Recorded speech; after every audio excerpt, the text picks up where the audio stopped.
इस वर्ष 27वां वार्षिक राष्ट्रीय सम्मेलन बड़ोखर खुर्द बांदा में होने जा रहा है। आप सभी सुधीजन जो भी जीवन विद्या के किसी भी आयाम में कहीं पर भी कार्यरत हैं, आएं, आपका हृदय से स्वागत है। परम श्रद्धेय बाबा श्री ए नागराज जी की असीम कृपा से इस वर्ष 27वां वार्षिक राष्ट्रीय सम्मेलन बड़ोखर खुर्द बांदा में होने जा रहा है।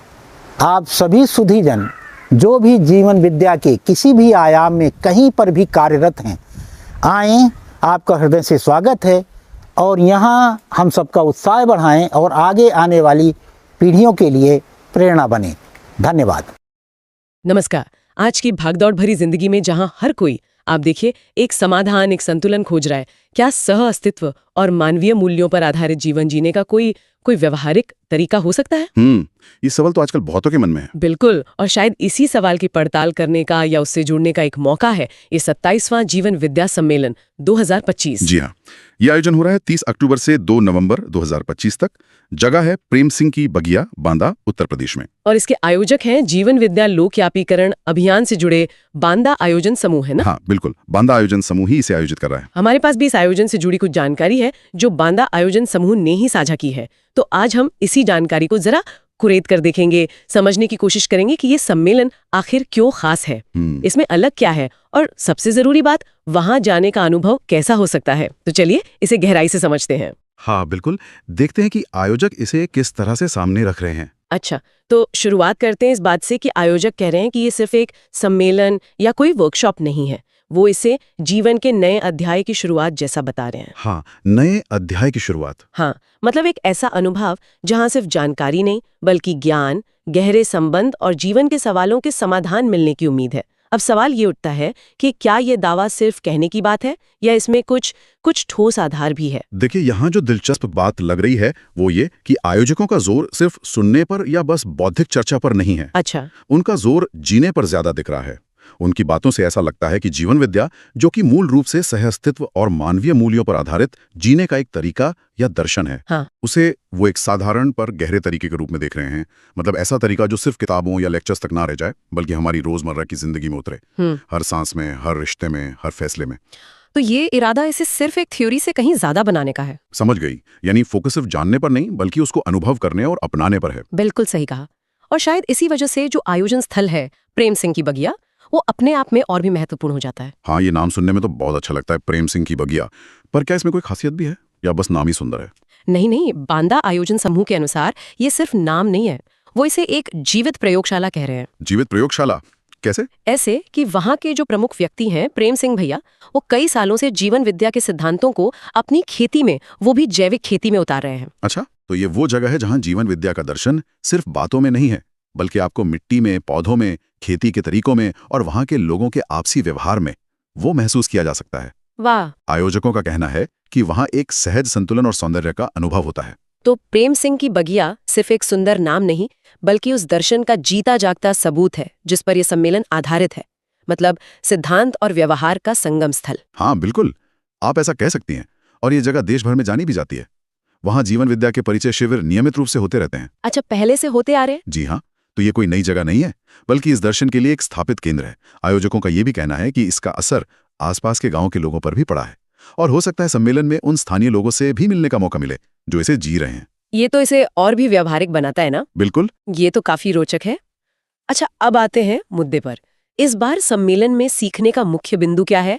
आयोजकों ने इस बार के लिए क्या विषय तय किया है? हाँ, ये महत्वपूर्ण है। आयोजकों ने जो जानकारी दी है उसके हिसाब से इस बार सम्मेलन का जो मुख्य विषय है वो है आवर्तनशीलता ही परंपरा का आधार है। आवर्तनशीलता ही परंपरा का आधार है जी। और इसी विषय पर चिंतन मनन करने के लिए आवर्तनशील किसान मित्रों और बड़ोखर खुर्द ग्राम समाज बांदा की ओर से सभी का स्वागत किया गया है। आवर्तनशीलता मतलब साइक्लिकलिटी या सर्कुलैरिटी, है ना? ये सुनने में गहरा तो लग रहा है, पर इसका मतलब क्या सिर्फ खेती या प्रकृति के चक्रों तक ही है या इसका दायरा कुछ और बड़ा है? देखिए, आयोजकों का इशारा तो यही है कि यह सिर्फ खेती या पर्यावरण की बात नहीं है। सोचिए, जैसे प्रकृति में एक चक्र चलता है, बीज से पेड़, पेड़ से फल, फल से फिर बीज। ये चक्र लगातार चलता है, जीवन को बनाए रखता है, उसे समृद्ध करता है। सही बात है। तो क्या वैसे ही हमारे समाज में, हमारी अर्थव्यवस्था में, हमारी ज्ञान परंपराओं में, हमारे आपसी रिश्तों में भी कोई ऐसा ही टिकाऊ पोषण देने वाला चक्र हो सकता है या होना चाहिए? अच्छा, मतलब ये जीवन के हर पहलू से जुड़ा है। हाँ, आयोजकों के अनुसार इसी गहरी बात पर, इसी सिद्धांत पर वहां विस्तार से चिंतन मनन होगा, संवाद होगा। ये एक तरह से हमारी परंपराओं को एक नए, शायद ज्यादा टिकाऊ नजरिए से देखने की कोशिश है। समझ गई। तो ये विषय तो हमारे जीने के तरीके, हमारे सामाजिक ढांचे, हमारी सोच की जड़ों तक जाता है। खैर, अब आते हैं कुछ व्यवहारिक पहलुओं पर। हाँ, ये भी जरूरी है। अक्सर ऐसे आयोजनों से ये सवाल जुड़ता है, और बांदा आयोजन समूह भी ये मानता है कि कई बार लोगों के मन में ये हिचक होती है कि भाई किसी ग्रामीण या थोड़े अंदरूनी इलाके में कार्यक्रम है तो शायद आधुनिक सुविधाएं न मिलें। क्या यहाँ ऐसी कोई चिंता करनी चाहिए? ये एक बहुत जरूरी सवाल है, और अच्छी बात यह है कि बांदा आयोजन समूह ने इस पर काफी ध्यान दिया है। कम से कम उनकी दी गई जानकारी से तो यही लगता है। अच्छा, उन्होंने साफ किया है कि सुविधाओं के मामले में कोई समझौता नहीं किया गया है। जैसे कि रहने की व्यवस्था, वो कैसी होगी? आरामदायक होगी? हाँ, रहने की व्यवस्था को लेकर आयोजकों ने आश्वासन दिया है कि वो आधुनिक भी होगी और आरामदायक भी। उनका कहना है कि तैयारी ऐसी है कि हर प्रतिभागी को घर जैसा आराम और अपनापन लगे। कहाँ होगी ये व्यवस्था? मुख्य परिसर में ही? मुख्य परिसर प्रेम सिंह की बगिया तो है ही, लेकिन उसके अलावा पास में ही तुलसी लॉज है, नवाब टैंक गेस्ट हाउस है, विधायक हॉस्टल है और लाले सिंह जी के हॉस्टल बिल्डिंग जैसी कई जगहों पर रुकने का इंतजाम किया है। अरे वाह! यहाँ तक कि कुछ जीवन विद्या मित्रों के अपने घरों पर भी व्यवस्था की गई है। और सबसे अच्छी बात यह है कि ये सभी जगह मुख्य कार्यक्रम स्थल के काफी पास हैं। अच्छा, तो आने जाने में दिक्कत नहीं होगी? जी नहीं, कुल मिलाकर आयोजकों के हिसाब से लगभग 400-500 लोगों के लिए अच्छी और सुविधाजनक रहने की व्यवस्था है वहाँ। तो मतलब सिर्फ रहने का इंतजाम नहीं, बल्कि एक आरामदायक और सुविधाजनक अनुभव देने की कोशिश है, ताकि लोग पूरी तरह सीखने और संवाद पर ध्यान दे सकें। बिल्कुल सही। और यही बात खाने पीने की व्यवस्था पर भी लागू होती है। हाँ, भोजन का क्या इंतजाम है? अक्सर ऐसे कार्यक्रमों में खाने के लिए कहीं और जाना पड़ता है या अलग अलग इंतजाम होते हैं, पर यहाँ ऐसा नहीं है। आयोजकों ने बताया है कि नाश्ता, दोपहर का भोजन, शाम की चाय और रात का खाना सब कुछ मुख्य परिसर में यानी प्रेम सिंह की बगिया में ही मिलेगा। अच्छा, ये तो बहुत सुविधाजनक है। हाँ, बस सुबह की चाय और पानी की व्यवस्था रहने की जगहों पर ही रहेगी। और भोजन के बारे में कहा गया है कि वो सादा होगा, स्वास्थ्यकर होगा और सततता मतलब सस्टेनेबिलिटी के सिद्धांत पर आधारित होगा। एक ही जगह भोजन होने से लोगों का समय भी बचेगा और आपस में मेल जोल का मौका भी बढ़ेगा। ये तो हुई रहने खाने की बात, जो बहुत अहम है।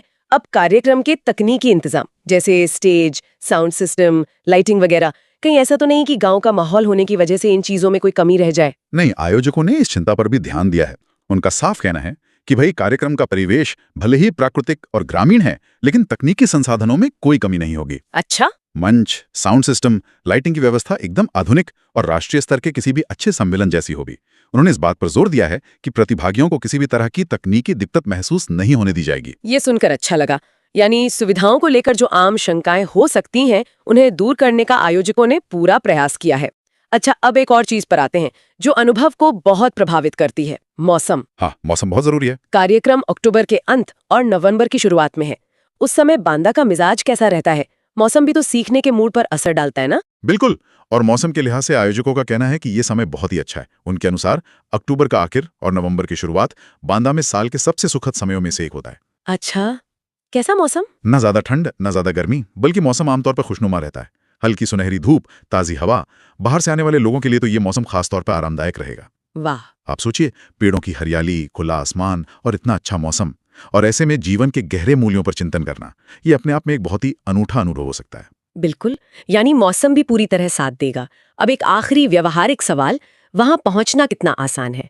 बांदा की कनेक्टिविटी कैसी है? देश के अलग अलग हिस्सों से लोग कैसे पहुंच सकते हैं? कनेक्टिविटी को लेकर भी आयोजकों ने अच्छी जानकारी दी है। उनका कहना है कि बांदा एक तरह से भारत के बिल्कुल बीच में, हृदय स्थल में है, इसलिए पहुंचना उतना मुश्किल नहीं है। रेलवे स्टेशन और बस स्टैंड शहर में ही है और आयोजन स्थल से ज्यादा दूर नहीं है। नजदीकी एयरपोर्ट से भी कनेक्टिविटी ठीक बताई गई है। अगर हम इसे बड़ी तस्वीर में देखें तो इसकी लोकेशन ऐसी है कि देश के कई कोनों से रेल और सड़क मार्ग से आसानी से पहुंचा जा सकता है। और अगर कोई अपनी गाड़ी से आना चाहे तो क्या वो ठीक रहेगा? हाँ, बिल्कुल। आयोजक इस विकल्प को भी अच्छा बता रहे हैं। उनका मानना है कि अपनी गाड़ी से आना भी एक अच्छा अनुभव हो सकता है, खासकर अगर लोग समूह में आ रहे हों। अच्छा, कैसे? रास्ते में ग्रामीण भारत की सुंदरता देखने को मिलेगी, खेत खलिहान, स्थानीय जीवन की झलक। तो ये यात्रा सिर्फ मंजिल तक पहुंचना नहीं रहेगी, बल्कि अपने आप में एक अनुभव बन जाएगी। तो पब्लिक ट्रांसपोर्ट के अलावा ये भी एक अच्छा विकल्प है। बहुत बढ़िया। तो मतलब पहुंचने के कई रास्ते खुले हैं और जगह अच्छी तरह से जुड़ी हुई है। जी, आयोजकों द्वारा दी गई जानकारी से तो बिल्कुल यही लगता है। तो कुल मिलाकर देखें तो ये 27वां जीवन विद्या सम्मेलन एक गहरा अनुभव होने का वादा कर रहा है। यहाँ जीवन के जरूरी सवालों पर सोचने समझने का मौका है, वो भी प्रकृति के करीब। और एक ऐसी जगह पर जहां ये सिद्धांत जिए भी जा रहे हैं। हाँ, और साथ ही आधुनिक सुविधाओं और आराम का भी पूरा ध्यान रखा गया है। अब समय ज्यादा नहीं बचा है, आयोजन 30 अक्टूबर से है, तो जो लोग इसमें रुचि रखते हैं या जिन्हें ये सब सुनकर लग रहा है कि उन्हें वहां होना चाहिए, उन्हें अब क्या करना चाहिए? बिल्कुल सही कहा आपने, समय कम है, इसलिए बांदा आयोजन समूह सीधे तौर पर कह रहा है कि जो भी इच्छुक हैं वो ज्यादा सोचे नहीं, संकोच ना करें और इस अवसर का लाभ उठाएं। तो संपर्क करना होगा? जी हाँ, उन्होंने जल्द से जल्द आयोजन टीम से संपर्क करने का सुझाव दिया है ताकि रहने वगैरह की व्यवस्थाएं ठीक से हो सकें। संपर्क करने के लिए जरूरी नंबर या ईमेल आईडी उनकी सूचनाओं में जरूर होंगे। उनका संदेश बिल्कुल साफ है, ये सिर्फ कुछ दिन का कार्यक्रम नहीं है, बल्कि जीवन को एक नई दिशा देने, अपनी उलझनों के जवाब खोजने और जीने की कला सीखने का एक निमंत्रण है। वो इसे एक सार्थक बदलाव की शुरुआत के तौर पर देख रहे हैं। तो ये सब सुन के क्या समझ आता है? मेरे हिसाब से तो यही कि ये 27वां जीवन विद्या सम्मेलन महज एक इवेंट या कुछ दिनों की कार्यशाला से कहीं ज्यादा है। हाँ बिल्कुल, ये जीवन को, रिश्तों को, प्रकृति को और शायद खुद को भी ज्यादा गहराई से समझने का, एक स्पष्टता पाने का और शायद एक तरह का भीतरी आनंद पाने का एक उत्सव जैसा लगता है। सही कहा। एक ऐसी अनूठी जगह जहां आज की सुविधाएं भी हैं, प्रकृति का साथ भी है और गहरे पारंपरिक ज्ञान का आज के जीवन से जुड़ाव भी है। जी, और अगर हम फिर से सम्मेलन के मुख्य विषय पर लौटें, आवर्तनशीलता ही परंपरा का आधार है, तो आयोजकों द्वारा दी गई जानकारी हमें सोचने पर मजबूर करती है। किस तरह से? विचार की आवर्तनशीलता यानी प्रकृति का ये जो चक्र वाला नियम है, वो सिर्फ बाहरी दुनिया या खेती तक ही सीमित नहीं है, बल्कि ये हमारी पूरी जीवन शैली, हमारी सामाजिक व्यवस्थाओं और हमारी सच्ची परंपराओं का मूल आधार हो सकता है। अच्छा, कैसे ये सिद्धांत हमारे रोजमर्रा के फैसलों में, हमारे आपसी व्यवहार में, हमारे आर्थिक लेन देन में, यहाँ तक कि हमारी शिक्षा और स्वास्थ्य व्यवस्था का भी आधार बन सकता है। ये तो बहुत गहरा सवाल है। शायद यही वो मौलिक सवाल है जिस पर वहां जाने वाले प्रतिभागी गहरे उतरेंगे और शायद जिस पर हम सब भी कहीं ना कहीं अपने अपने जीवन में सोच सकते हैं, मनन कर सकते हैं। ये सिर्फ एक बाहरी सिस्टम का सवाल नहीं है, बल्कि एक गहरी आंतरिक समझ और जीने के तरीके का विषय है। अद्भुत। और इसी विचार के साथ कि कैसे आवर्तनशीलता हमारी जीवन की सहज परंपरा बन सकती है, आज की ये गहन चर्चा यहीं समाप्त करते हैं। आप सभी सुधीजन जो भी जीवन विद्या के किसी भी आयाम में कहीं पर भी कार्यरत हैं, आएं, आपका हृदय से स्वागत है और यहाँ हम सबका उत्साह बढ़ाएं और आगे आने वाली पीढ़ियों के लिए प्रेरणा बने। धन्यवाद।